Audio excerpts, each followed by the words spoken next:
Les damos la bienvenida al Museo UNAM, este espacio del Instituto de Investigaciones sobre la Universidad y la Educación.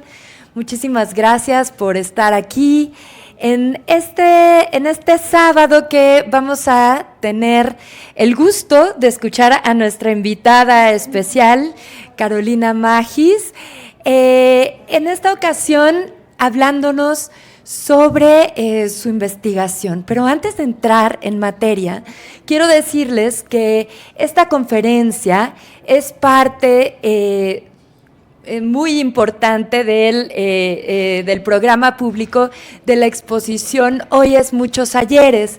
Esta exposición con la que estamos celebrando nuestro 10º aniversario, el 10º aniversario del museo.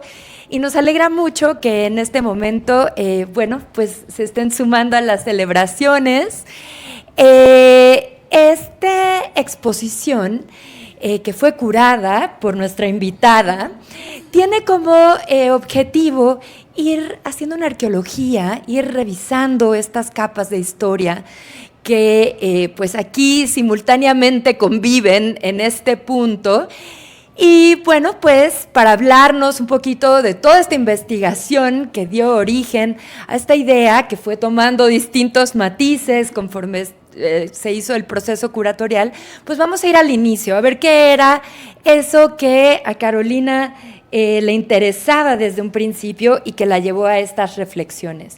Bueno, yo sé que todos aquí conocen muy bien a Carolina, pero para quienes nos acompañan en las redes, les quiero presentar un poquito. Ay, perdón, es que no se abre esta cosa. Listo. Les quiero hablar un poquito sobre ella. Carolina Magis Weinberg es una artista visual y textual. Dame un segundo. Ella estudió en la Esmeralda. Listo. Y su práctica se desarrolla en diferentes medios como fotografía, libro de artista, instalación gráfica, video y textil. Entre 2014 y 2017 estudió la maestría en artes visuales en estudios críticos visuales en el California College of Arts de San Francisco, Estados Unidos, como becaria Fulbright García Robles y beca FONCA CONACYT.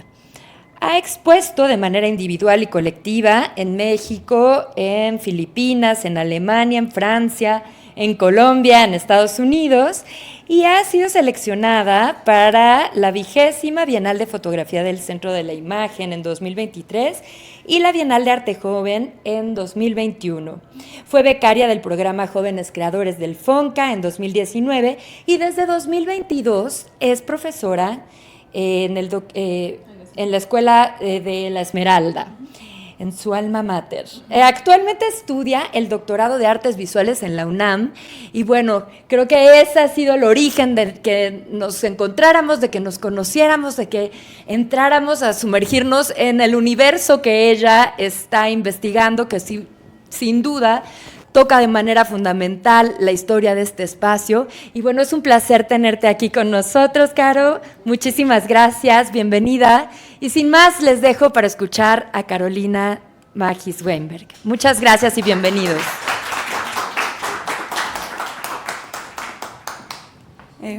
Hola, muchas gracias por estar aquí, quienes se suman. Bueno, siempre agradezco al museo, a todas las personas que hacen posible este espacio y sobre todo a Claudia, que ha sido mi cómplice de un poquito de locuras y que me ha entendido desde el principio esta fascinación. A ver, lo que quiero invitarles hoy es un recorrido y un viaje que yo llevo haciendo desde hace 13 años, pero a mí me vuelve loca, me emociona y siento que algo les puedo compartir y contagiar de su emoción por el centro histórico, por las posibilidades de lo que permite el arte. Aquí un ojo ominoso que está rodeado de unos puntos y ahorita vamos a saber de qué se trata. Yo tengo una preguntita desde hace un par de años, y bueno, les decía, desde hace 13 años. Yo me estoy preguntando esto, ¿dónde está el kilómetro cero de México? Pareciera una pregunta sencilla y cuando me la hice en el año 2012 era una pregunta que parecía rápida, pero como verán no lo fue y aquí estoy 13 años después con la misma pregunta y me he dado cuenta que la verdad no me interesa resolverla, pero sí me interesa insistir en hacer esta pregunta una y otra vez porque creo que es una pregunta importante. Tanto así que ahora estoy haciendo un doctorado acerca de una pregunta que no planeo resolver, porque así operamos las artistas visuales. Nos planteamos problemas que no son problemáticos, como me dijo un señor que conocí, me dijo, tu problema no es problema, parecía Arjona, y me pareció fascinante, porque eso es lo que hace el arte. El arte se propone problemas que no lo son y busca respuestas innecesarias por todos lados y de manera desesperada, sin pretender resolver nada. ¿En dónde está el kilómetro cero de México? Esta pregunta que parecía llevarme a un punto y que podría haberse resuelto en una búsqueda de Google y ya está, y aquí está el punto y se acabó y vamos a lo que sigue, ese punto demostró tener unas cuantas aristas. No era un punto perfecto, terso y singular, sino que era un punto más tendiente a ser múltiple. Encontré este grabado del taller de la gráfica popular que me encanta, donde vemos una persona que le está rascando el ombliguito a México. Vean ese México y esta persona que se pone su dedo y se pregunta, ¿dónde está este kilómetro cero? ¿Dónde está el ombligo de México? Ahora, ¿qué es el kilómetro cero? Los países suelen tener un marcador, una cosa en el espacio, un monumento que dice aquí es el kilómetro cero y es muy sencillo y ese kilómetro cero es el que indica dónde está, en teoría algo así como el origen de los caminos de un país. Aquí les pongo unos de los más famosos, el de la izquierda es el de Francia, tiene un kilómetro cero que es este elemento que dice punto cero de las rutas de Francia, está afuera de Notre Dame. Es muy singular que un país como Francia, su kilómetro cero sea fuera de una iglesia, pero es muy significativo. Los kilómetros cero suelen estar en las capitales de los países y suelen ser monumentos de medición que no son necesarios, digamos. Son impuestos por una autoridad. El de España es definitivamente el más famoso de todos. Hay incluso una película que se llama Kilómetro Cero y ahí dice origen de las carreteras radiales. También está en el piso y es un medio círculo, hasta hace unos años que lo ampliaron, pero era un medio círculo donde dice kilómetro cero. El de Japón está encima de un puente en la ciudad de Tokio, yo lo fui a visitar, ahí están mis piecitos, casi me atropellan por quererlo ir a ver. Pasaban autos a toda velocidad y es un punto mítico de Japón donde iniciaban los caminos del Japón para hacer los viajes por todas las ciudades. Y el de Cuba es sin duda el más extraño de todos, que es un monumento que está en el suelo del Capitolio en La Habana, yo no lo he visitado, pero está insertado en el suelo un diamante de la corona del zar ruso. Parece que alguien robó el diamante y unos años después lo devolvió y dijo, me trajo muy mala suerte robarme el kilómetro cero de Cuba. Eso da para una novela, pero vean, hay algo que tal vez pueden ver en común y he descubierto que los monumentos al kilómetro cero suelen estar en el suelo. Normalmente son placas y normalmente son circulares. La de España significativamente la ampliaron y la hicieron más bien un círculo en recientes fechas, pero siempre están en el piso. ¿Por qué estos monumentos que van a medir están en el piso? Porque están situándonos en el espacio. Y lo que me parece muy bonito es esta serie de gestos. Por ejemplo, este es el que les mostraba que está en la Plaza de Puerta del Sol en Madrid. Vean lo que hace la gente. Se encuentra con este monumento, tal vez no tienen idea de qué se trata, pero los obliga a situarse en el espacio y les obliga a poner sus pies en relación al mundo. Hay un poco el gesto de estos kilómetros cero que existen, que es que uno se sitúa en el corazón de su país o en el país que está visitando. Y hay una sensación más o menos mágica de estar en el centro, estar en el origen. Todo lo que está asociado a estos monumentos. Normalmente piensa en otros monumentos a héroes, a gente en caballos, cosas así, pero estos son monumentos que sitúan a la persona. No está nadie ahí, solo son un poquito como bases. Y es extraño que nos permitan situarnos de esa manera tan contundente. ¿Dónde está el de México? Me encantaría poderme parar en el ombligo de México y rascarlo, como está haciendo ese dedo, pero México no tiene. El problema es que México está obsesionado con su ombligo. Si ustedes saben, México significa lugar en el ombligo de la luna. Nuestro nombre lleva en sí la carga de la centralización nacional. El código C. Mendoza que pueden ver, ahí está. Vean esas dos líneas azules que cruzan marcando un centro y al centro de ese trazo, el águila que devora la serpiente parada en un nopal.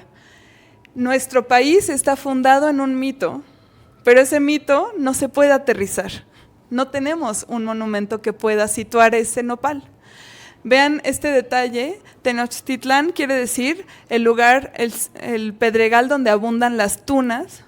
La parte de Tetl es ese glifo, lo que ven la parte de abajo está el nopal lleno de tunas y abajo esa cosita que parece un pan, una telera, es una piedra. Tetl es el glifo para piedra. México está, no solo es el nopal que crece, pero de un sitio específico.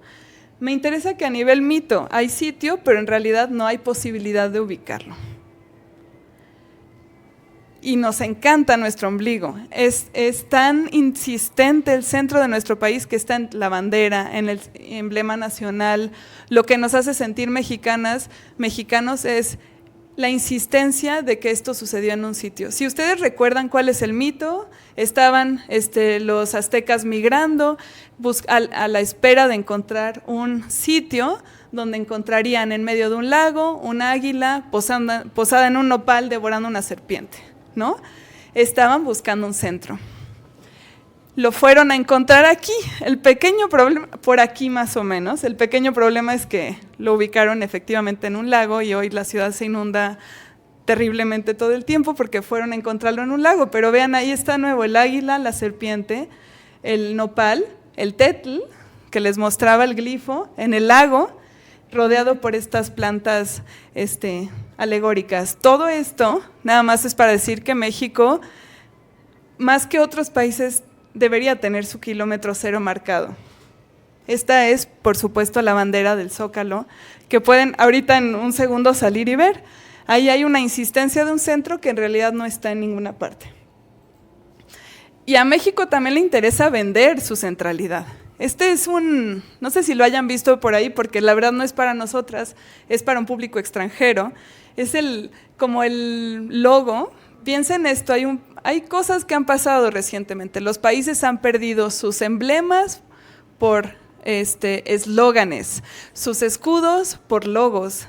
El mundo se está comercializando de una manera donde ya no hay, me parece interesante pensar cómo lo que antes hacía un estado y una nación ahora se tiene que comercializar. Esta es una imagen que inventó una empresa de mercadeo que contrató a la Secretaría de Turismo para vender México en el extranjero. Hay una descripción de estas cosas que venden las agencias de mercado.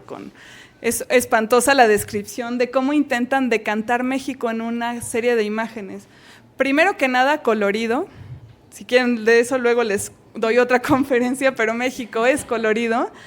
Pero luego, nada más fíjense, se supone que cada letra es un poquito del pasado de México y el agua y no sé qué, pero vean esa muy prominente X al centro de la palabra México, más o menos. Nos hubiera salido mejor si la palabra sí fuera, porque no tenemos 2 letras y luego 3 letras, pero más o menos queda justo al centro una X que tiene un ombligo, que tiene una luna. Entonces, por más que nos hayamos alejado del mito, por más mercadológico que sea el asunto, la idea de centro asociada a nuestro país persiste. ¿Dónde está ese ombligo de la luna? Me lo sigo preguntando y lo sigo preguntando. Y lo que me va quedando claro es que no es uno, sino probablemente sean 2, o 3, o 5, y que en realidad yo pensaba estar frente a un problema sencillo, y me encontré con un embrollo, que es que se medio desenlaza y se vuelve a hacer nudo, y a mí me ha interesado siempre más seguir anudando el problema, porque la respuesta puntual sería muy aburrida. La verdad es que mi preocupación por todo esto empezó aquí. No sé si hayan ido a Tijuana. Cuando uno visita las playas de Tijuana, hay una sensación muy extraña, porque si ustedes han visto el mapa de México, sin duda han visto la frontera norte de México, y cuando van a playas de Tijuana, ven el muro entrar al mar.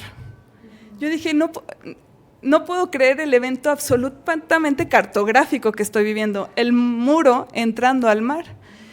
Arribita, del lado de Estados Unidos, no te puedes ni acercar, hay 3 fronteras más, hay policías. Del lado mexicano hay incluso un deseo de que casi toques el muro, que te acerques lo más posible. En la parte que entra al mar son unos barrotes, que ¿alguien ha ido? Porque seguro comparten esta sensación extraña. Los barrotes empiezan a clavar, y luego aparece el mar, y nos ponemos a dudar qué demonios es una frontera. Frente al mar, la frontera no tiene ningún tipo de sentido. Pero volvemos a tierra, estamos ahí, y un poquito más arriba de la playa hay una plancha de concreto donde hay una serie de monumentos del Estado mexicano. Está lo que se llama mojonera, que es la cosa tradicional que separa una tierra. El nombre es horrible, pero es un elemento monumental que dice: de este lado es México, de este lado es Estados Unidos, y hay una rayita. Y en la parte mexicana está el muro, hay cruces que están colgadas, es muy triste por la gente que ha muerto y demás. Y luego abajo estaba esto, y yo me paré ahí y vi México trazado, y ese punto, vean el punto donde estaba marcando con un cero, con esos círculos concéntricos. Yo en ese momento dije, nunca había sabido dónde estoy en el mapa con tanta precisión sin tener que ver un mapa. Me pareció extraño, no sé si les haya pasado, pero normalmente no sabemos dónde estamos. Consultamos Google Maps, sabemos cómo recorremos, pero esa sensación tan tangible de que estoy parada en el mapa y sé dónde, sucedió ahí. Y estando en la esquina, fue cuando me pregunté, si la esquina es tan evidente, ¿será igual de evidente el centro? ¿Dónde está ese centro? ¿Será tan contundente y sabré cuando llegue al centro que estoy en el centro? Pues hice lo que hace cualquier persona, que tal vez ustedes ya están haciendo en este momento, es que entré a Google y puse Google. Esto lo hice desde el 2012, pero lo hago cada tanto para ver qué me dice. ¿Dónde está el kilómetro cero de México? ¿No? Buscas kilómetro cero de México. Esto lo hice ayer para tener la versión más actualizada posible. En imágenes, que es más bonito que palabras, la verdad, lo que me fui dando cuenta es que siempre aparecía un monumento. Y entonces, en ese momento, cuando lo busqué, dije, pues era el monumento, tal vez ese monumento es kilómetro cero, se arregló el problema. Y van a encontrar, si entran en internet, 1 millón de artículos de revistas sospechosas, o revistas de turismo, revistas de todo tipo, blogs, cosas que la gente hace y dicen, ¿sabes dónde está esto? Travesías Digital, el monumento ipsográfico. Y empezaba a aparecer una y otra vez este monumento y este monumento, que yo no conocía, pero decía, mira, algo parece. Era extraño porque no era un círculo en el piso como los de los otros países, pero dije, parece, algo tiene de, alguna información hay ahí. Hay rayitas, dije, tal vez es el kilómetro cero y se resolvió el asunto. Ahí está, se llama así monumento ipsográfico, el nombre es rarísimo, se dedica, la ipsografía es la medición del hundimiento del subsuelo, más bien es la medición de alturas. Van a empezar a ver que el monumento se trata más de algo vertical, y yo lo que estaba buscando era algo horizontal. O sea, un cero, viendo el planeta desde arriba, el país México, buscaba un punto de cruce, ¿no? Ahí está el monumento, esta es una foto para que vean más o menos su escala. El monumento, hoy por hoy, lo pueden visitar, aunque no sé si esté tapado o no. Estuvo tapado, ¿no se puede ver hoy? No está tapado. No está tapado, entonces si quieren, al terminar esta charla podemos irlo a ver, porque es mi amigo y nadie lo ve y yo quiero que lo vean. Entonces, el monumento es rarísimo. En la exposición que está abajo le dedicamos buena parte de este monumento porque es genial. Ahí están todas sus 4 caras desglosadas. El monumento tiene muchísima información, que no me quiero concentrar en eso, pero lo que sí es que tiene una figura arriba alegórica, que es la Ciudad de México, con plantas lacustres. Está dedicada a un señor, el monumento, a Enrico Martínez, que es quien hizo el drenaje de la Ciudad de México en 1604. Y en la parte de abajo hay elementos de medición. El monumento se hizo en 1878. Y ahí está el monumento en este momento, ¿no? Y nosotros estamos en esa esquina amarilla que está arriba, ¿verdad? Eso es la magia de estar aquí, no puedo creer que estamos hablando desde ese sitio. El monumento está en ese lugar. Quiero preguntarles quién lo ha visto. ¿Lo han visto? ¿Sí? Pero no todas. Interesante situación. Ahí está el monumento. Vean nada más esa situación de encrucijada en la que estamos, y por eso tengo aquí un tablero de ajedrez donde les quiero mostrar. A la parte norte, la Catedral Metropolitana, ¿cierto? Al este, Palacio Nacional. Al sur, el Ayuntamiento. Que de hecho, estos 2 edificios originalmente era uno y lo copiaron. La avenida 20 de noviembre no existía.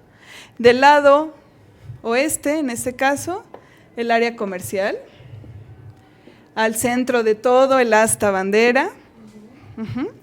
Y aquí, el monumento ipsográfico. Pero les voy a mostrar, parte de esta exposición se trata de pensar en que el Zócalo es un tablero de juego de poderes. Poder político, poder religioso, poder comercial y poder político local en el ayuntamiento. Y el monumento está ahí. Ahí lo podemos ver desde arriba. Esta es una foto de época, el monumento rematando la avenida 5 de Mayo. Si yo llegaba por esa avenida, ahí lo veo, y atrás la catedral. El pequeño problema es que el monumento no siempre estuvo ahí. Y ahí es donde se abre la situación. Parece kilómetro cero, podría ser kilómetro cero, pero lo movieron. Y no sé ustedes, pero no puedes mover un cero. Si mueves el cero, todo lo demás se pone en duda. Puedes mover el 1 y el 2 si quieres, pero no el 0. Si yo muevo el 0, imagínense en una regla, todo tiene que variar en relación a ese punto. Y en cuanto empecé a ver fotos históricas y veía el monumento de este lado, decía, ¿qué está pasando? No sé muy bien si es kilómetro cero, pero cada vez me va quedando claro que no lo es, porque si lo movieron, o por lo menos todas las carreteras del país tienen un error. Ahí está el monumento en este momento.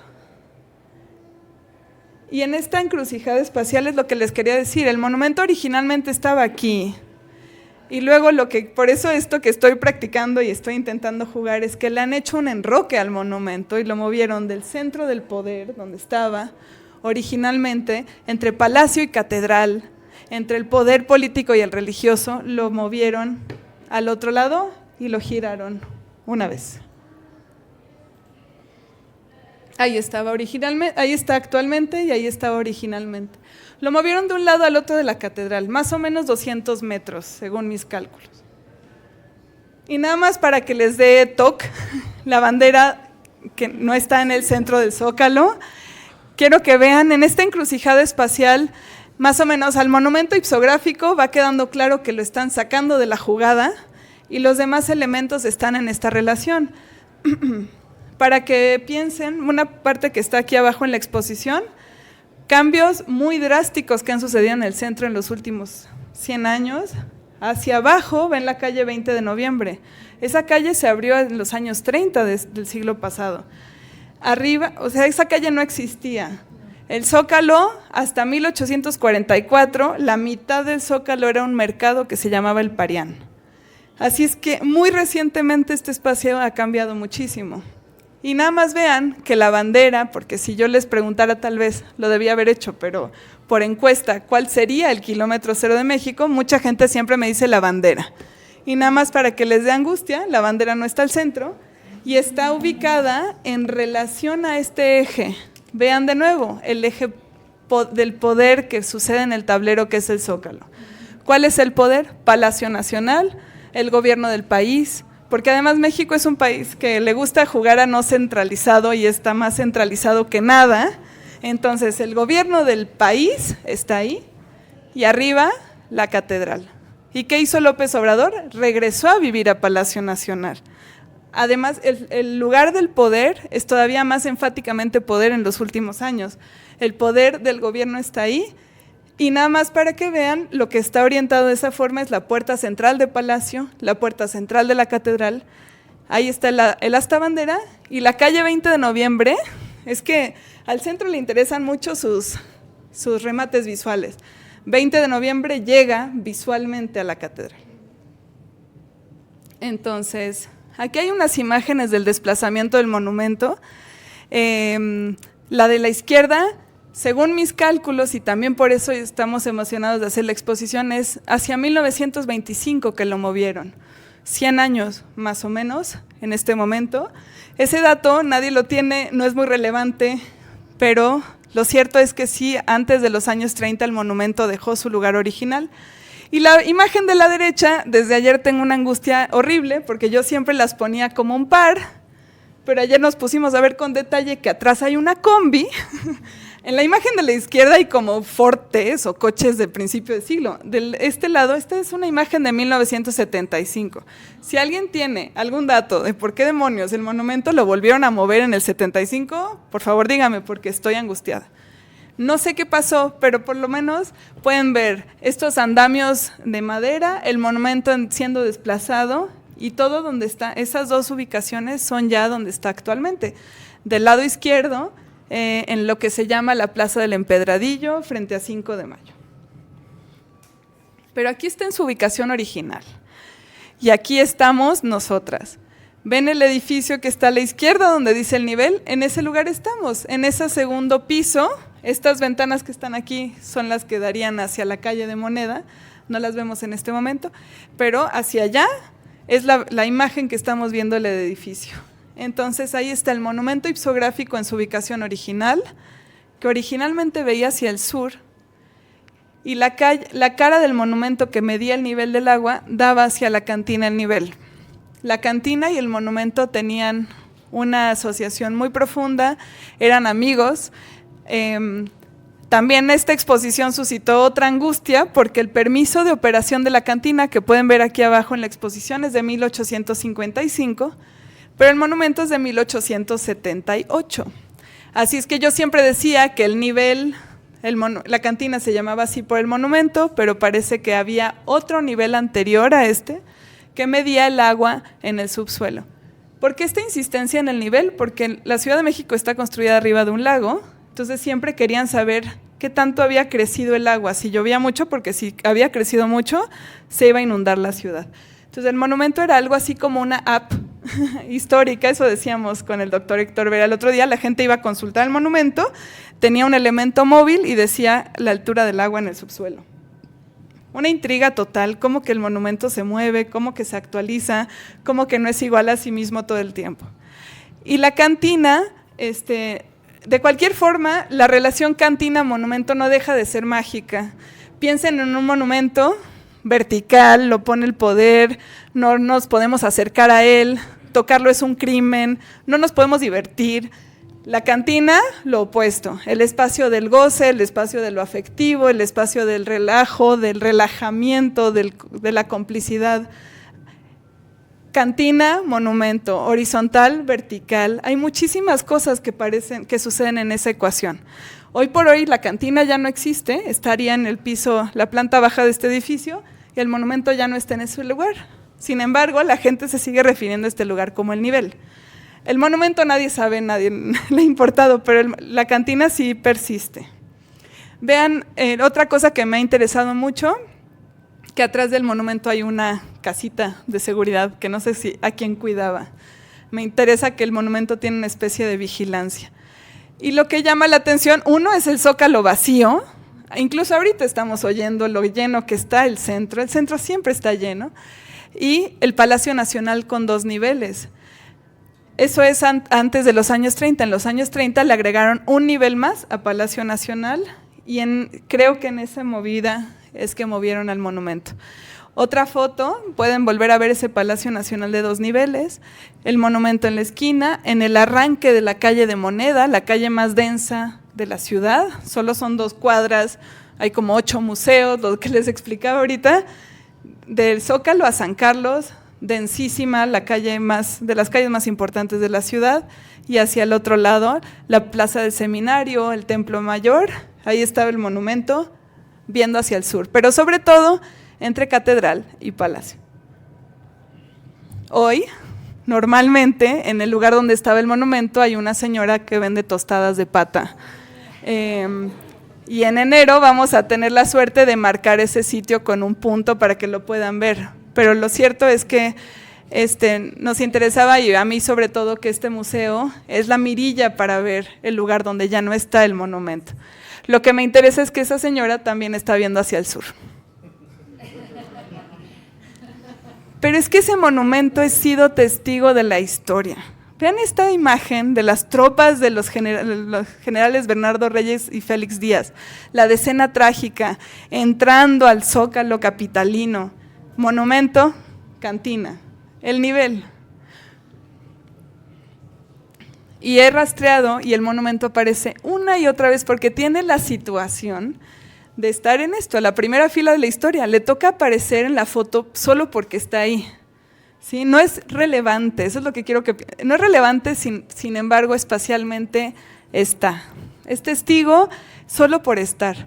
En esta imagen de 1910, esa foto es la inauguración del Museo Nacional, según me entiendo, o algo tiene que ver con el museo, hoy Museo de las Culturas. Al fondo está el monumento paradito. Aquí abajo, algún evento relacionado a la Revolución Mexicana, manifestantes en el Zócalo, el monumento ipsográfico. Esta otra imagen, ya en su ubicación original, la famosa entrada de los estudiantes en el 68 al Zócalo capitalino, el monumento ipsográfico. No es que sea importante, o sea, no es que participó de ninguna forma, solo estaba ahí y está en las imágenes y lo registra. Aquí está entonces este monumento, esta es otra imagen de cómo está y participa, pues la gente llega y lo vandaliza muchísimo y le roban sus letras. Por eso aquí abajo hay una pieza donde yo fabriqué todas las letras que le faltaban al monumento en 2019 y solicitaba un trámite para restaurarlo. Con esta búsqueda del kilómetro cero, si ustedes googlean, hay muy poca información de todo esto que les estoy diciendo. Lo que aparece muchas veces es este artículo. No sé si conozcan la revista Kilómetro Cero. Hay una revista gratuita que produce la Autoridad del Centro Histórico, que incluso aquí en el museo a veces la regalan, la pueden pedir en los sitios de turistas. Se llama Kilómetro Cero. Y yo, interesantemente, no fue sino hasta el número 4 de esa revista que dijeron… ¿Qué demonios es el kilómetro cero? Ya lo habían elegido como nombre y luego se dieron cuenta que no lo habían ubicado. Y en el número 4, que es del 2008, esta publicación, la autora Patricia Rubalcaba escribe este artículo. Lo que me parece una locura es que es una referencia para mí en 2012, que era estudiante de licenciatura, pero me he dado cuenta que también es la referencia que tiene la autoridad sobre este problema, porque es más o menos el único artículo serio que hay. Y la autora se pregunta en dónde está el kilómetro cero de México. Es un artículo de 2 páginas que motivó todo mi doctorado y toda mi investigación. Básicamente lo que ella dice, hicimos la pregunta y dice eso: ignorábamos estar frente a un kilómetro cero muy escurridizo. No quieres que una cosa que debería ser fija se te vaya de las manos. Aunque no hay placa alusiva al kilómetro cero que así lo asiente, el monumento a Enrico Martínez, localizado en la esquina de Monte de Piedad y 5 de Mayo, junto a Catedral, es a donde más dedos apuntan, dedos y flechas de guías de viajeros, funcionarios y estudiosos consultados por este periódico. O sea, el monumento no es, pero los dedos apuntan hacia él. Entonces, eso es interesante y digno y relevante de ser investigado. Pero ¿por qué ese monumento? ¿No? Justamente, ¿qué tiene de interesante? Esto es de toda esta investigación que iba a ser el origen de la exposición, pero la verdad es muy complicado de narrar y demás. Lo que quedó en la exposición aquí abajo es esta frase que yo puse: Diferentes fuentes suelen apuntar al monumento ipsográfico como kilómetro cero de México. Sin embargo, esto nunca ha sido así. La confusión puede deberse a que está en un lugar céntrico, tiene información científica inscrita en su superficie, habla de medición y de distancias. Sin embargo, y aunque los guías de turistas lo repitan, el monumento no es el kilómetro cero de México. Hasta ahí. Sin embargo, es tan complejo, tan incomprendido y tan incierto, y de alguna forma está hoy en día tan vacío de sentido, que parece que puede sostener cualquier mito. Lo que me ha intrigado es cómo ese monumento, solo por estar, es, y cómo como le falta información y todo en él estar errado, acaba sí pudiendo sostener este mito que se le asigna.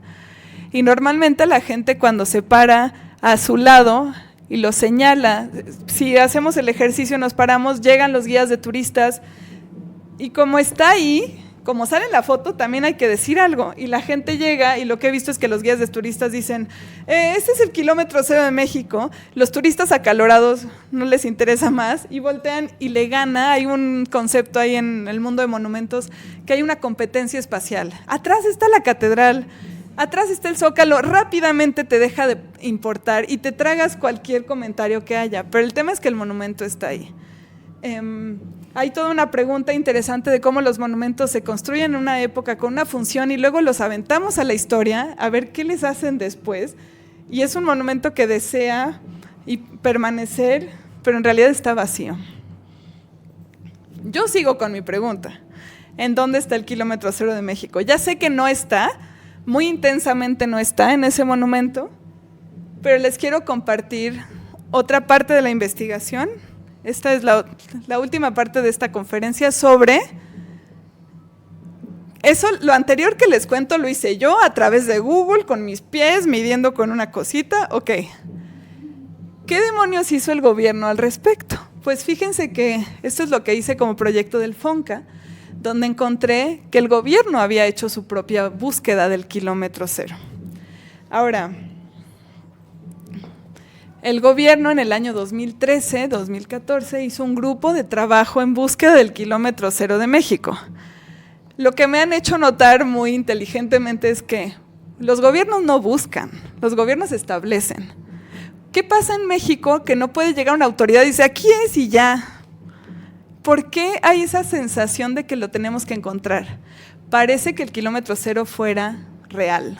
Esa es la gran pregunta. Parece que tuviera otra verdad que no es solo una verdad impuesta. Parece que podríamos encontrar una verdad mítica. Pues este grupo de trabajo en búsqueda del kilómetro cero de México existió, y ahí obtuve toda esta información por el hoy desaparecido INAI, donde yo como ciudadana pedía información por internet y las instancias de gobierno te tienen que contestar. Y en uno de los cachitos de estos oficios decía asunto, solicitud de investigación kilómetro cero. O sea, me dieron información de este grupo.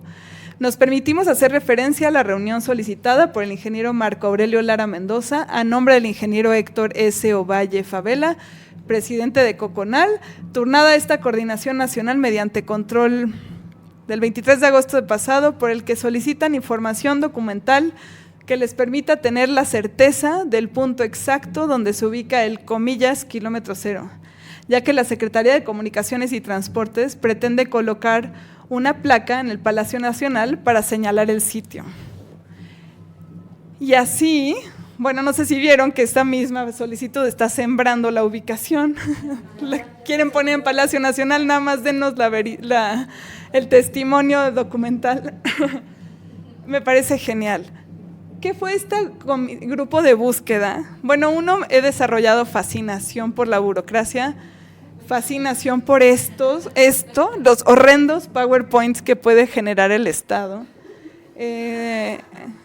Son feos, están llenos de cédulas, tienen números de página, es lo más parecido a un oficio, es lo más parecido a la palabra coadyuvar. ¿Quién integró este grupo de trabajo? Entonces, ¿qué pasó? Tengo aquí informaciones que he obtenido de diversas maneras, a través del INEGI y a través de muchísimas entrevistas donde me puse a platicar con funcionarios públicos, ¿Qué pasó? Esto fue durante el gobierno de Peña Nieto y yo tuve mi beca del FONCA el último pedacito del gobierno de Peña Nieto, entonces fue muy bueno porque me pude acercar a ellos que hoy ya no están en el poder. Parece que hubo una fiesta y parece que hubo una apuesta entre dos secretarios y dijeron, el kilómetro cero de México está aquí. Y otro dijo acá y dijeron, bueno, a ver, ¿qué secretario nos puede decir la verdadera respuesta para ver quién gana la apuesta? Él les dijo, no sabemos. Tiene que ver más con un juego y una tertulia más cercana a la cantina El Nivel, donde el poder se dio cuenta que no tenía una información. Eso es lo que me han contado de manera absolutamente no comprobable, pero no me importa porque me gusta el chiste. Lo que pasó ahí es que no tenían la respuesta y dijeron, pues vamos a buscarlo. Y se conformó esta comisión. Pero vean, ¿quién establece una búsqueda así? Piensen que estamos buscando algo abstracto, simbólico. ¿Qué instituciones participan? La Presidencia de la República y un área que se llama Conservaduría del Palacio Nacional. Palacio Nacional es tan poderoso que tiene un área de historia de sí mismo.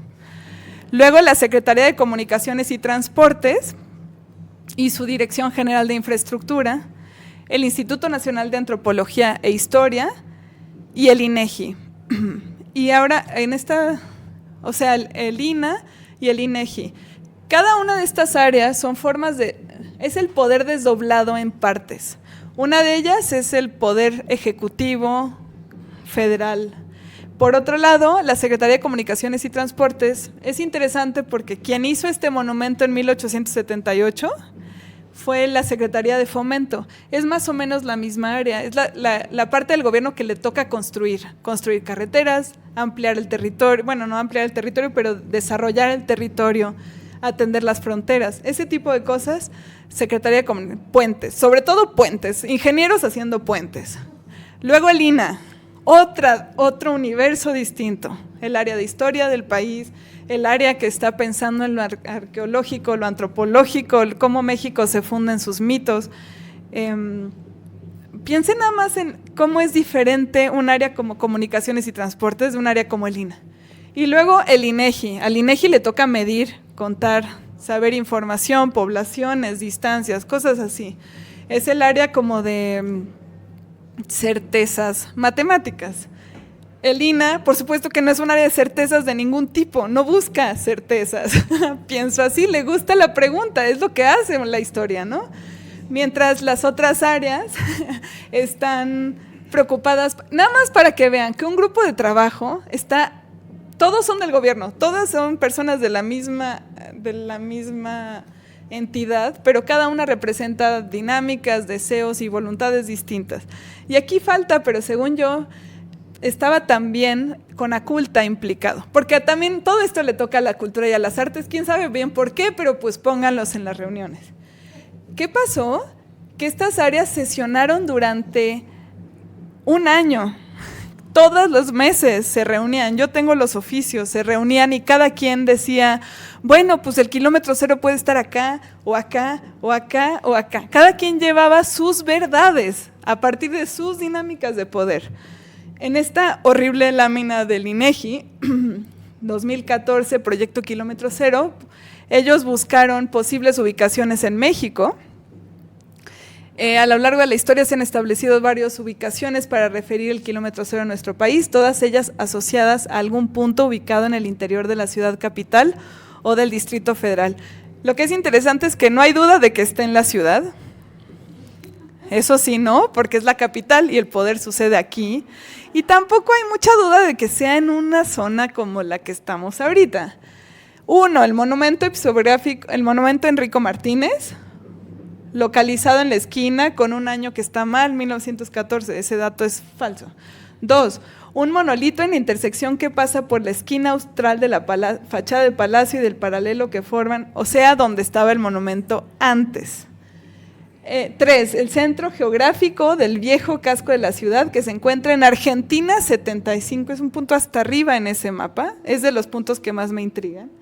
4, Puerta Mariana, que es un dato que mucha gente se confunde, es la puerta de la izquierda de Palacio, la más cercana a nosotros, o la puerta principal de Palacio. Dice principal ahí hay un detalle y no dice central, pero bueno, más o menos ahí. Eventualmente lo que pueden ver es que todos estos puntos posibles están en un rango no muy grande y en un rango de 1 kilómetro.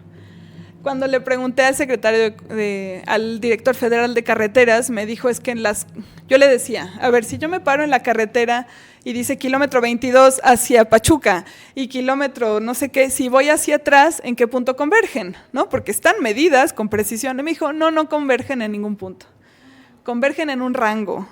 Hay un margen de error. Y yo decía, no puede ser. O sea, mi punto está más bien en movimiento.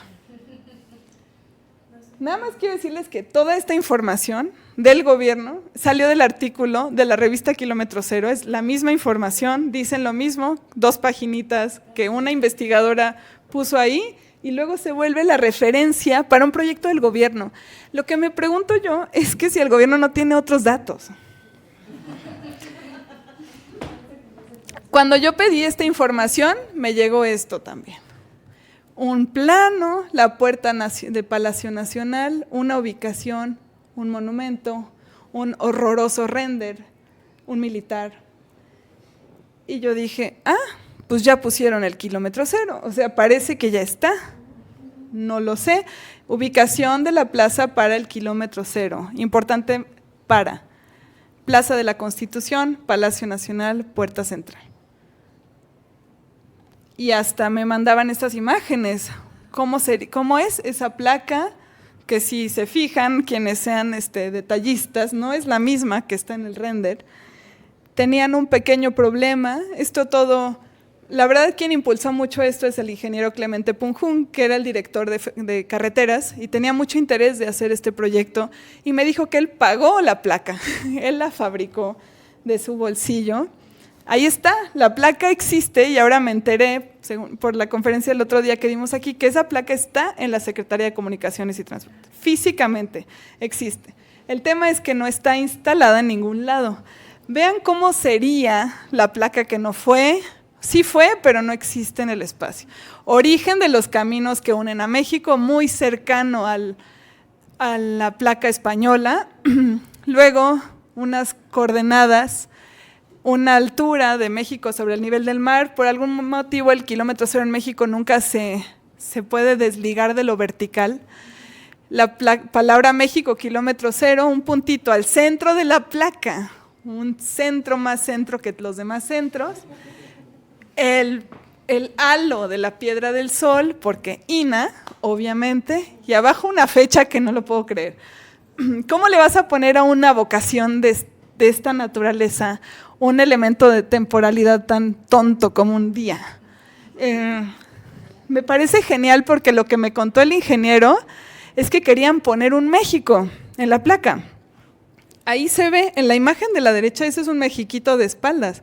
Solo que si lo ponían correctamente, que si lo orientaban, el norte está hacia la catedral. Entonces, si la placa tenía un México, tú al llegar al frente no ibas a ver un México que te veía a ti, sino que ibas a ver la axilita de Baja California.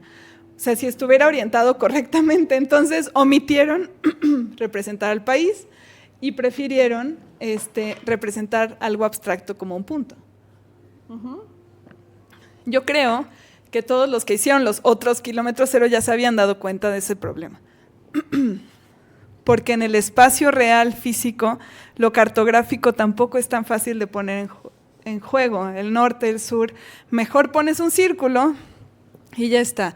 Y vean en esta diagramación, el norte queda del lado izquierdo, bastante extraño, pero es que así está ubicado el centro de la ciudad. La catedral es el norte, el Palacio Nacional es el este. Otro detalle, déjenme ver, me voy a regresar a esta para que vean la ubicación. Entonces parece que se sesionaron durante un año, cada mes traían información y lo que fue quedando claro es que Santana dijo, en 1862, creo que es un documento que dice los caminos, ¿cuándo? Anterior, no sé, bueno, mitades del siglo XIX, Santana dijo, por ahí lo trajo este documento alguien del gobierno, dijo, Santana decía, los caminos se medirán a partir de la puerta principal de Palacio. El problema es lo de principal y el problema es que Palacio Nacional no tenía 3 puertas. Entonces, ¿cuál puerta? No se sabe. ¿De que hay margen de error? Claro que lo hay. Y también el INAH dijo, no nos interesa que haya dicho Santa Ana. Ese no es el kilómetro cero de nuestro país mítico mexicano. Entonces, más no por acuerdo, sino por mayoría, decidieron que ok, iba a ser la puerta central. Y luego por llamada telefónica, el señor del INEGI me dijo, es que me encantan estas personas que no tienen acceso a la poesía con frecuencia, y me dijo, bueno, entonces era la puerta principal, pero una puerta no es un lugar, entonces no podíamos poner el monumento en la puerta. Yo dije, ¿qué? ¿Qué? Esto es poesía pura. Un monumento es una puerta es un umbral, no es un sitio, es un paso. No puedes ponerle un monumento. Y entonces dijeron, por lo tanto, decidimos moverlo 11.85 metros al sur de la puerta. Entonces ya, lo que haya dicho Santana, puesto en duda, porque esta gente estableció que iba a ser mejor alejarlo de la puerta. Y a 11.85 metros lo que pasa espacialmente es que se hace una línea recta con Pino Suárez. Y entonces el punto estaba como la bandera situado en un eje. Pues ahí está, padrísimo. Por el INAI también me mandaron esta información. Programa preliminar, kilómetro cero, lugar. ¿Qué es esta? La hoja con la cual iban a inaugurar esa placa. Hay una orden del día, el evento iba a durar 1h30, iba a haber invitados, la vestimenta sería formal, iban a estar los medios de comunicación frente a la puerta central de Palacio. Y el licenciado Gerardo Ruiz Esparza iba a dar una explicación de qué es el kilómetro cero, se iba a develar la placa, el licenciado Enrique Peña Nieto, y luego se iba a tocar el himno nacional, obviamente. Presentación de los integrantes, intervención del licenciado Ruiz Esparza, proyección del video kilómetro cero, lo quiero ver, intervención del doctor Eduardo Sojo Garza, presidente del INEGI, cancelación del timbre alusivo al kilómetro cero por Enrique Peña Nieto, mensaje del presidente, término, despedida, bye.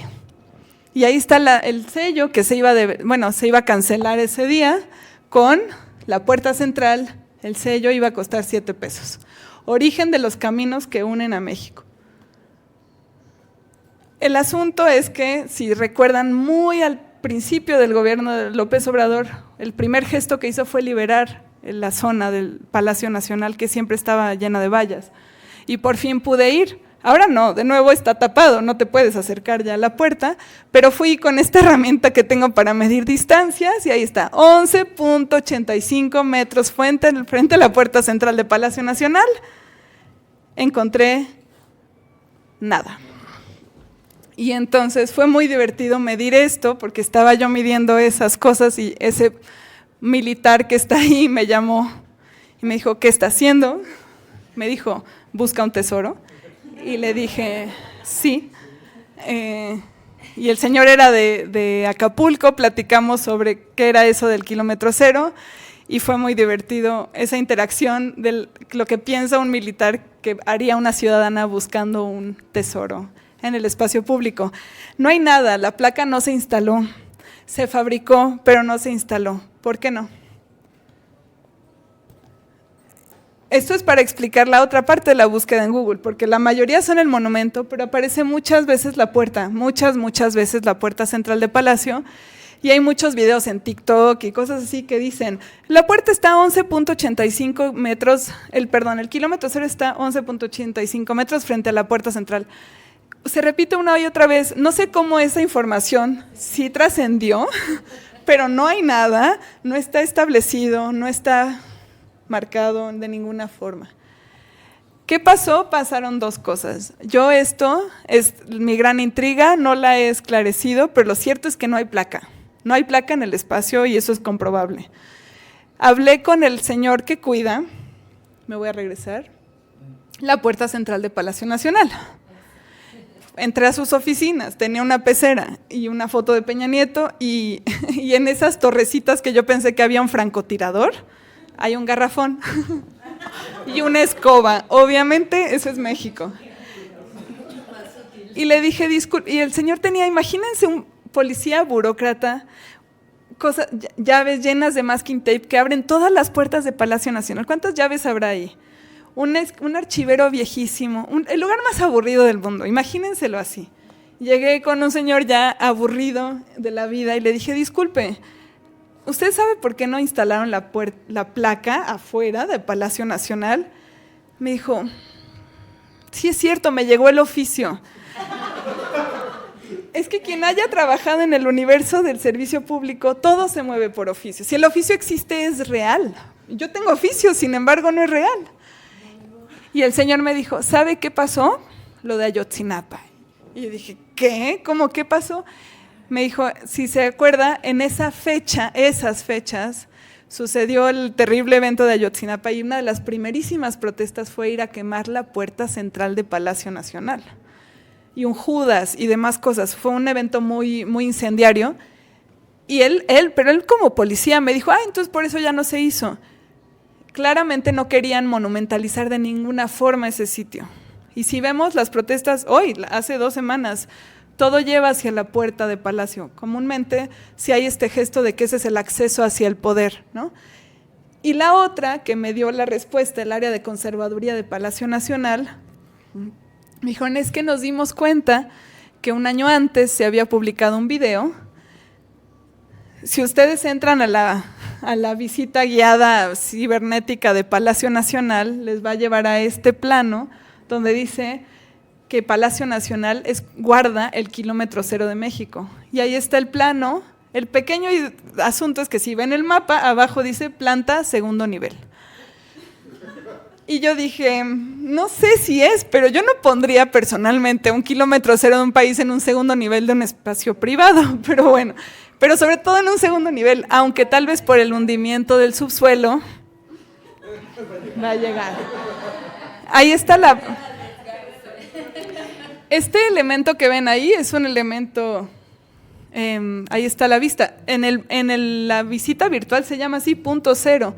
En la entrada del Salón de Escudos se encuentra la composición con mosaico de piedras de colores que señala el kilómetro cero, es decir, el punto donde inicia la medición carretera en el país. A nadie nunca le pareció extraño que es el segundo piso.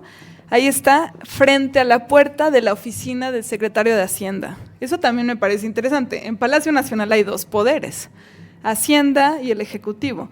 De hecho, la puerta mariana es solo para el secretario de Hacienda y la puerta central es para el Ejecutivo. Ahí hay un juego también de qué área del poder tendría ese kilómetro cero. El problema es que Peña Nieto había hecho un video. Por eso está ahí él y dice, me encuentro en el kilómetro cero de México señalando ese mosaico y dice, aquí inician no sé, el video solo habla de desarrollo y que como el kilómetro cero, la Secretaría de Comunicaciones y Transportes está desarrollando el país. El problema es que, ¿cómo podía el mismo personaje, 1 año después, inaugurar un monumento que no era el que él había dicho?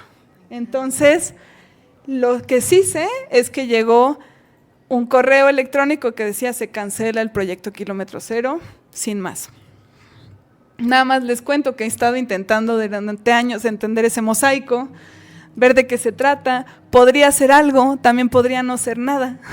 Eso es fascinante, tiene más o menos una forma de algo que podría ser una rosa de los vientos, pero hace algunos años, en el Palacio de los Poderes de Guanajuato, casi me muero cuando encontré el mismo mosaico en el arranque de la escalera. A ninguna otra persona del mundo le hubiera importado esto, solo que, perdón, pero no puedes duplicar un kilómetro cero. Es como tener 2 relojes. Si tienes 2 relojes, no sabes cuál está bien. La misma forma, más bien quiero entender en qué momento ese señor Cecil Louis Long vino a hacer los mismos trabajos al Palacio Nacional de remodelación. En algún momento, por error, quedó este mosaico que por error parece un kilómetro cero. Pero la verdad es que la pregunta sigue abierta y con esto les muestro dónde está mi investigación ahora. ¿Dónde está el kilómetro cero de México? No lo sé.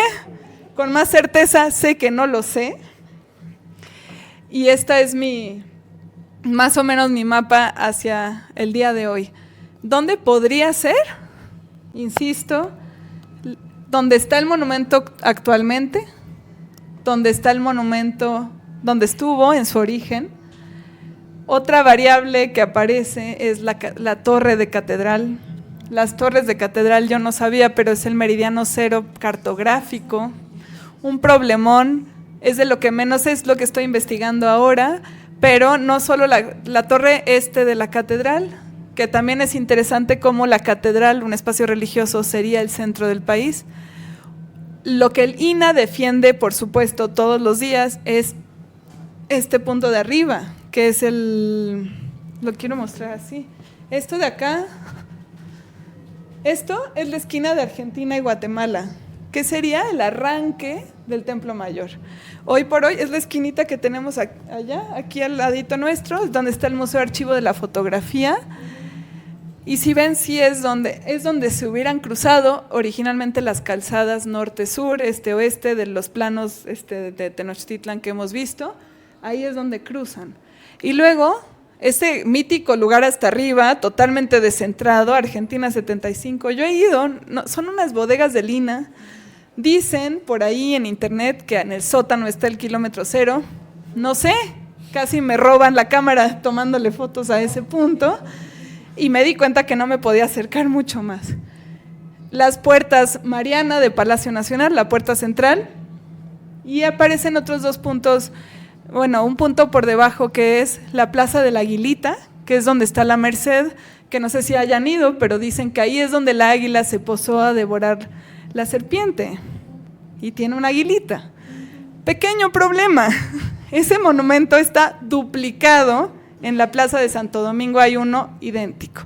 Entonces, o dos cosas, o el águila se posó 2 veces, era una ave migratoria y decidió detenerse una vez y luego devorar la serpiente, o tenemos muy poca imaginación en monumentos en esta ciudad.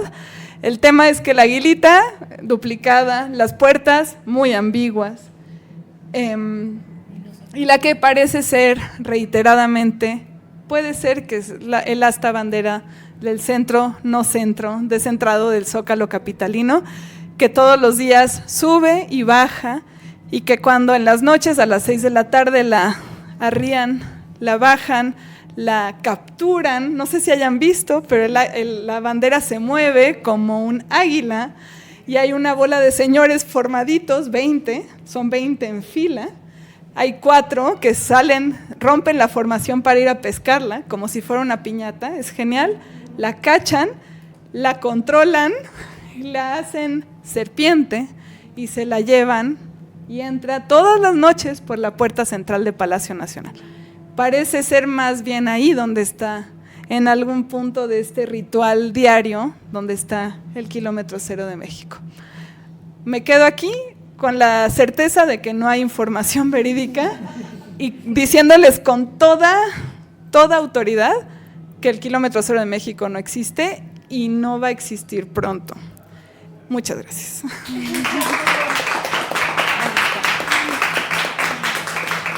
Muchísimas gracias, Caro, y creo que es el momento para que hagan preguntas, que aprovechemos aquí a la inexperta, como se nombró, y hagamos alguna pregunta o comentario. ¿Alguien quiere participar? Ay, perdón. Por favor. Muchísimas gracias. Gracias. Hola, Caro. Hola. Un placer verte, escucharte. Un poquito yéndonos al monumento ipsográfico que yo sé que conoces muy bien. Hace un momento comentabas que el monumento medía el nivel del agua en el subsuelo. Sí. No entendí. ¿Cómo? ¿Cómo es? Porque yo, bueno, que después de conocer tu exposición, me he dado la tarea de ir 2, 3 veces. La primera sí estaba cubierto, no pude ver gran cosa, luego era de noche, y bueno, el punto es que ya pude más o menos verlo, pero guiada por la información que está en la exposición. Sin embargo, dice lago de Texcoco, y luego tiene otro nombre de otro lago, que no sé si dice Jaltocan, algo así. El punto es, dije, bueno, ¿qué medía? ¿Cómo lo medía? ¿Y cómo se daba cuenta la población en aquella época si era o no peligroso el nivel del agua del lago que medía. Sí, eso es de lo más extraño. A ver si puedo regresar, aunque no se va a ver mucho. Es muy raro, porque ese monumento hoy por hoy no sirve. No sirve, todo está mal. En la parte de abajo, a ver si puedo llegar al desglose para que lo vean. En la parte de abajo, el monumento tenía metro, vara, yarda, patrón. ¿Sí? En esta parte de acá. Esto es una medida para que la población tomara con su herramienta de medición y la replicara legalmente, ¿no? Esto está certificado por la autoridad. Ahora, esta cara que es la que está acá, que actualmente da hacia el sur, originalmente daba para acá, o sea, en relación con la cantina.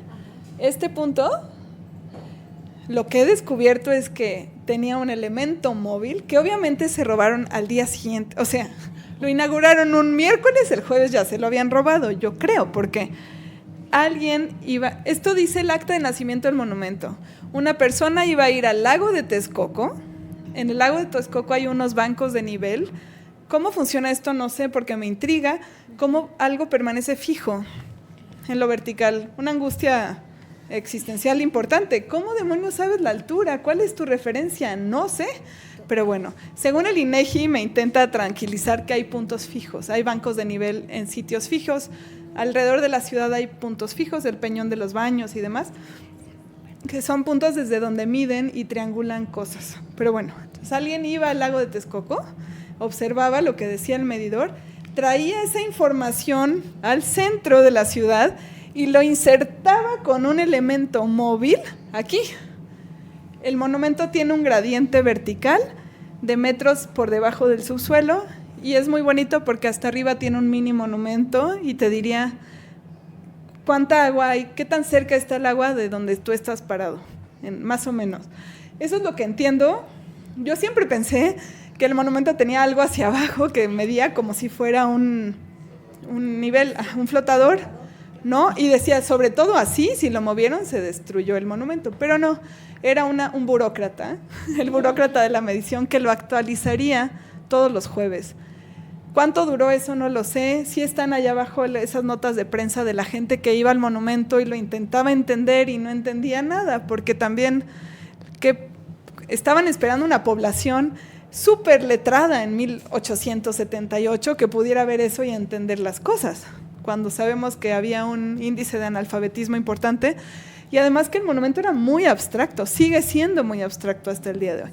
Entonces, lo que es padre es que el monumento está vacío de sentido, en realidad es muy difícil de leer. Esto es como funcionaría esta parte de acá. Y también aquí tiene una declinación magnética el monumento, con fecha, con mes y año. Se supone que esa declinación magnética se actualizaría también. Rarísimo pensar que un monumento fijo tuviera elementos móviles en sí. Y la parte móvil que a mí más intrigada me tiene es el dato de que el monumento tenía aretes, que me parece una locura. También se los robaron, no existen, pero los hoyitos están y voy a hacer algo al respecto. Perdón, no sé si respondí tu pregunta. Es un tema vertical este monumento. Muchas gracias. ¿Alguien más quiere preguntar? En lo que se animan, te hago una pregunta que viene de redes.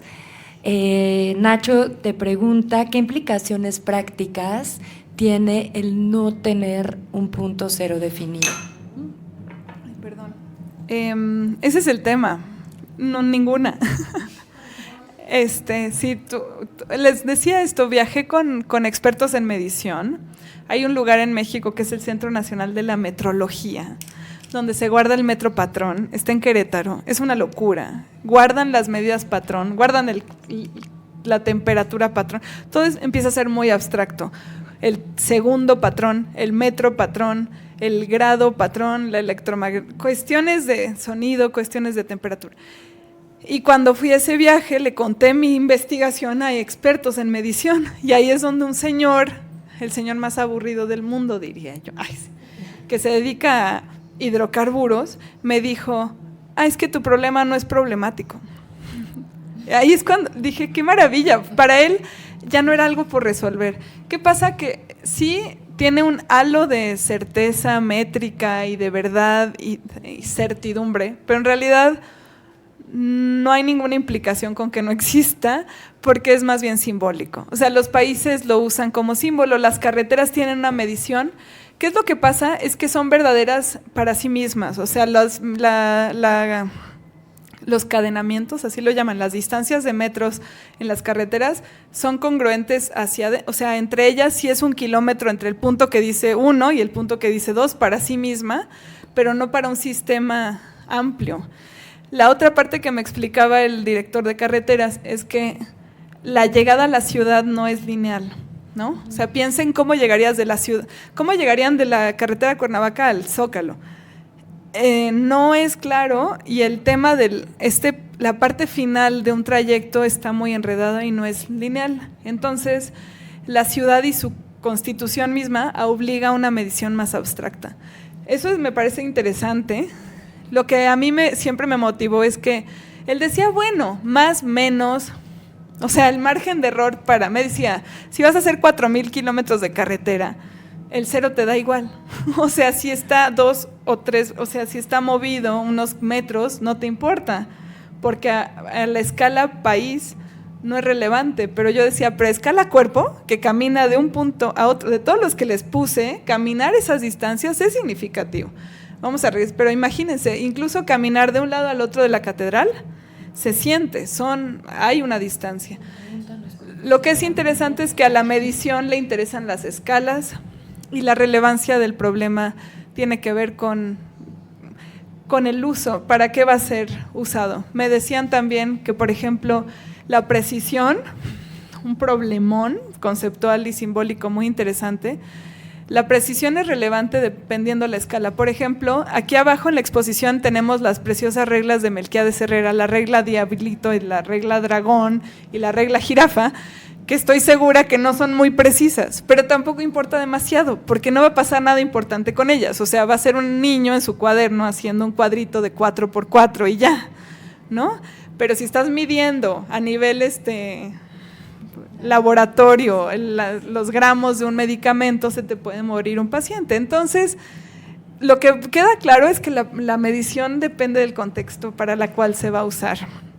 Y el mundo de la medición me ha demostrado un universo de complejidades, y también lo que me explicaban es que en promedio el margen de error se va perdiendo porque entre todos va llegando a un punto neutro, digamos. A mí me parece muy complejo entender eso y la verdad no les creo mucho, pero pues lo cierto es que México ha operado y seguirá operando sin su kilómetro cero, y a nadie parece estarle preocupando tanto como a mí.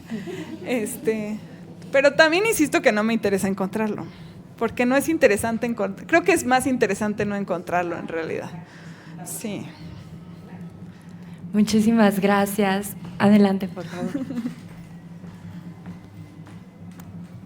Justo ahora que decías de los aretitos y que vas a hacer algo al respecto, o sea, justo como artista plástica, como ¿cuál es tu visión a futuro de esta no respuesta? Pues esa es la gran duda. Me he obsesionado y fascinado con la investigación. Me gusta pensar que como artista visual también puedo investigar, y eso es una obra en sí misma, y esto que les muestro es mi obra de alguna forma, aunque mis tutores del doctorado no están tan convencidos. No, porque es muy interesante como pensar, ya, ¿qué hago yo en el espacio? No sé si quiero sumarle algo al espacio, la verdad, o quitarle, o qué. Hoy por hoy la discusión artística sobre monumentos, bueno, social sobre el monumento, ¿cuál es su función? ¿Por qué está? Se sabe que sobre todo el movimiento feminista se ha dedicado a atacar monumentos porque es un sitio que aparentemente sí importa más que el cuerpo de una mujer. Entonces es lo que hemos visto. De hecho, al monumento le ha tocado de refilón porque ahí está el vandalismo de las marchas, pero yo también pienso que hay otra visión sumando a esta, no es que esté en contra, sino sumando qué pasaría si restauramos la incertidumbre, porque yo creo que este monumento está tan errado que hay un valor en restaurarlo, porque restaurarlo es también como tirarlo de alguna forma, e insistir en la absoluta falta de verdad que está ahí sostenida. pero me parece interesante apuntar a las autoridades, ver a quién le corresponde, presupuestos, oficios, coadyuvancias y demás. No sé, recientemente pienso en mí misma como una burócrata, artista burócrata, y me interesa en este momento la investigación en sí, y creo que es un cuento que hay que contar, pero hasta ahí voy. Pero es difícil pensar ya, actuar sobre el espacio público y pensar qué le harías. ¿Cómo modificarías algo que para mí ya es perfecto en su imperfección, ¿no? Así las cosas, en eso estamos. Oye, ¿ya has visto las pinturas? Hay pinturas novohispanas con el siglo XVIII que son croquis del centro de la ciudad y que tienen cartelas así kilométricas. Sí. ¿No viene en ningún punto? No, o sea, parece que no era relevante porque siempre está situado, el sitio del poder, no queda duda. Bueno, es esta encrucijada espacial. Definitivamente está en el promedio entre catedral y palacio, más o menos ahí, el ayuntamiento más o menos y lo económico también. Entonces el Zócalo como rango parece operar, pero no, nadie se preguntó eso. Es una búsqueda más bien, creo que del siglo XIX, esta sensación de querer generar estos monumentos de países independientes, ya una mitología personal. También lo que pasa en el XIX es que empiezan, por ejemplo, el monumento de Enrico Martínez, ya no son monumentos a próceres bélicos, a señores en caballo, sino monumentos a señores de ciencia, a Humboldt, Enrico Martínez. Es como cambiar un poco el discurso de qué es lo importante para una nación en este siglo modernizador. Es lo que he estado descubriendo alrededor de este monumento, porque no es un monumento a un señor de Estado, sino a un científico, sabedor, cosmógrafo y demás, que es otra forma de hacer Estado también, ¿no? Ah, sí, Enrico Martínez, otra intriga para otra cosa, pero no está. Esa conferencia ya pasó. Ay. Sí, debe ser algo más preilustrado. O sea, a partir de la ilustración debe haber estas preguntas por la medición de las carreteras. Tal vez preilustrado debe haber cuestiones más como la fuente donde llegaba el agua, o sea, como preguntas más precientíficas y prerracionales y premedición. Pero dándole importancia, o sea, o relevancia que dices que no tiene,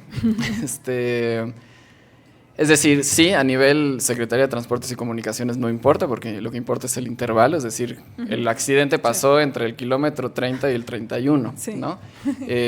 O recorrí tantos kilómetros en la carretera. Pero, digamos, a nivel ideológico, ¿importa? ¿Por qué pregunto esto? Es decir, tu investigación podría sostener que hay un Estado fallido, un Estado mexicano fallido, es decir, estás sustentando que las verdades en donde se sostiene el Estado mexicano no confluyen en un rango preciso, como otros estados sí podrían, es decir, la verdad ideológica prehispanista, la verdad pragmática, la verdad de las carreteras no confluyen en un punto, y eso podría hablar de un Estado construido en verdades que no confluyen, o más bien habla mal de cómo se construyeron esas verdades. Bueno,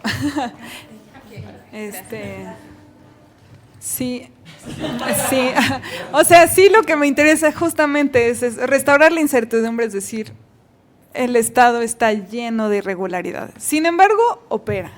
Sin embargo, se mueve. Sin embargo, hay gente recorriendo carreteras, calculando costos de gasolina, que es lo que me dijo que le importaba más para carreteras, era el intervalo para que los transportistas calculen gasolina. Sí, o sea, más o menos a donde quiero apuntar es que los estados necesitan aterrizar en algunos sitios, y en México justo es un lugar donde están confluyendo o no dinámicas de poder distintas, y cómo México no puede comprar una sola, porque México necesita mucho su pasado prehispánico para generar el nombre, nuestra bandera, todo. O sea, un estado que se independizó eligió como nombre un nombre prehispánico para el sitio, ¿no? Entonces hay toda una búsqueda de México de buscar su legitimidad antes de lo español. Entonces lo prehispánico es fundamental para lo mexicano en todos los sentidos, Y yo cada vez me voy dando cuenta que el centro, como llevo tantos años con este proyecto, han pasado gobiernos de diferentes partidos a lo largo de este tiempo, y en este último periodo aunque hay un discurso de descentralización, ha habido muchos gestos muy centralizantes. Y cuando vemos la entrega de bastones de mando en el Templo Mayor, o sea, la toma de protesta frente al Zócalo, pero la orientación siempre de estos eventos me parece relevante. Lo que va quedando claro es que todo el mundo necesita estos mitos y que pareciera que nos podemos alejar y rápidamente hay que volver a centralizar y entrar a este giro centrípeto y no centrífugo, donde parece todo regresar a sí mismo, míticamente, políticamente, simbólicamente, y yo solo veo que mi proyecto se constata a sí mismo, y lo que quiero sumar es que cuando entregaron el bastón de mando a López Obrador en la primera ocasión, yo lo estaba viendo en la tele y quien comentaba dijo, le están entregando el centro del país. Y lo que me va quedando claro es que el kilómetro cero en México va de la mano de la autoridad, una autoridad que como vemos está distribuida en facetas, pero sí que el centro es más bien móvil y que la forma que podría tener es cercana a un monumento que hay en Querétaro, en Tequisquiapan, que es un péndulo, que pendula en un rango que podría ser el centro del país, pero no queda nunca en ningún sitio. Creo que sí, o sea, me gusta más que no se haya establecido en ningún punto porque es más demostrativo de cómo el espacio público está a disposición de diferentes poderes que operan en torno a él y que no hay certezas, definitivamente.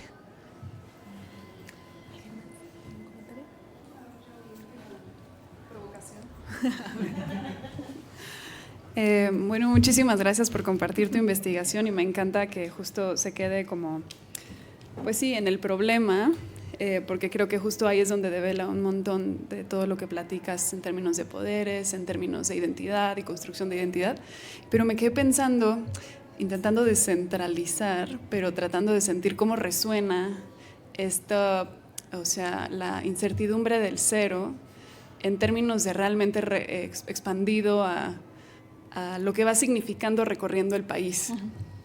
O sea, como alejándonos y pensando cómo los caminos se han hecho carreteras, o sea, la carretera vieja Acapulco pues es así y terminará en 1 kilómetro 600 y tanto, pero la carretera nueva termina en un 300. Uh-huh. O sea, como también, o sea, hay formas que se van develando de ejercer el poder y la relación en el territorio mientras ese kilómetro cero se despliega. ¿Has generado como alguna investigación expandida en ese sentido?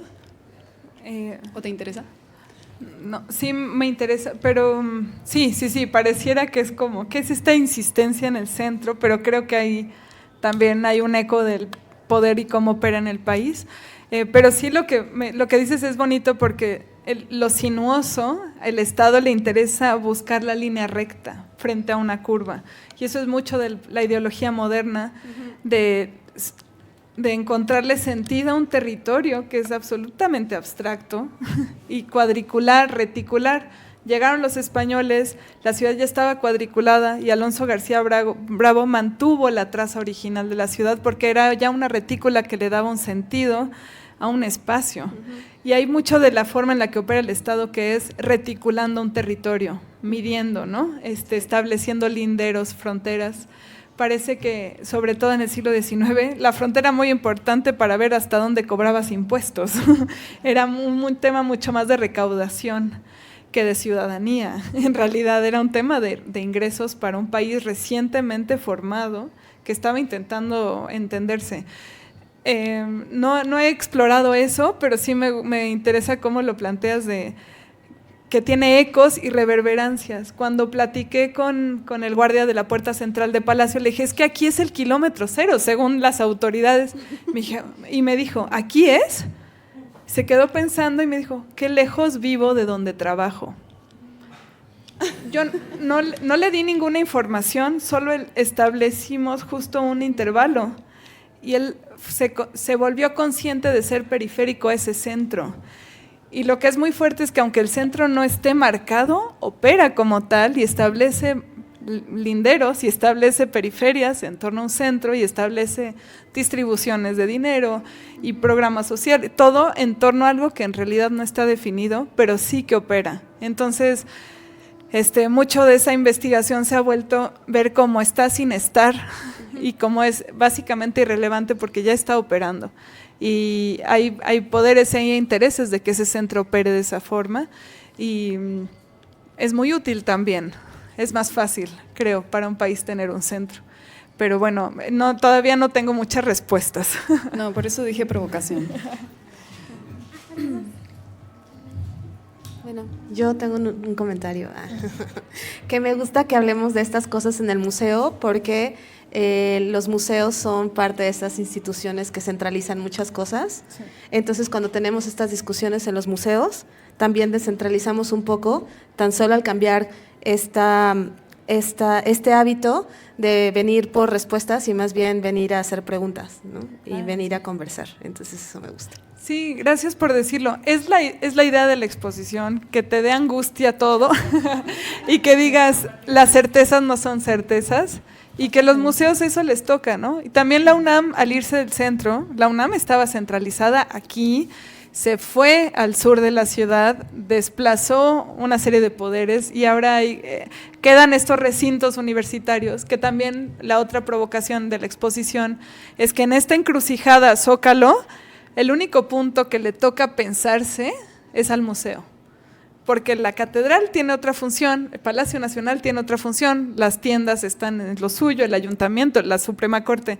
La esquina de esa encrucijada a la que toca pensar reflexivamente sobre dónde está parada y ver hacia afuera y ver hacia adentro, así de manera, es la universidad, es este museo universitario y es un lujo poder tener este espacio como mirilla para abrir estas preguntas.